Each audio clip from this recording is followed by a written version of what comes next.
জানো তো, সময় সবথেকে মূল্যবান জিনিস। আর এটা একমাত্র সেই বোঝে যে সময় পায় না। সারা সপ্তাহ কাজ, সারা দিন কাজ, সব কিছুর পরে নিজেকে আর সময় দেওয়া হয় না, নিজের ফ্যামিলিকেও আর সময় দেওয়া হয় না।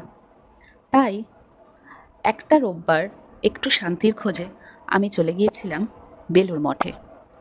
বেলুড় মঠ মানেই জানো, খুবই একটা শান্তির জায়গা। তো আমরা প্ল্যান করেছিলাম বেলুড় মঠে সকালবেলা গিয়ে টিকিট করে ওখানেই ভোগ গ্রহণ করব, এবং তারপরের আমাদের যে প্ল্যানটা ছিল সেটা একদমই অন্যরকম। বসন্তকাল মানেই তো পলাশ, কিন্তু কলকাতা শহরে সেভাবে পলাশের দেখা আর মেলে কই।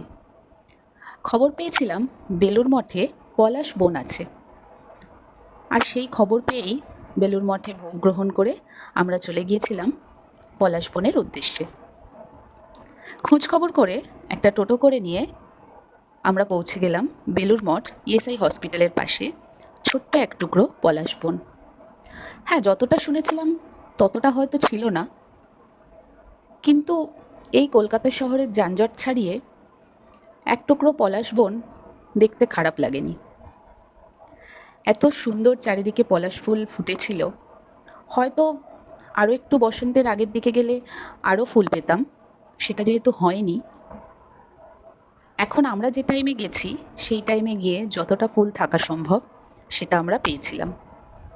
আমরা সবাই মিলে পলাশ বনে খুব ঘুরে আনন্দ করে অনেক ছবি তুলে ভিডিও করে আবার লঞ্চে করে বাড়ি ফিরে এলাম।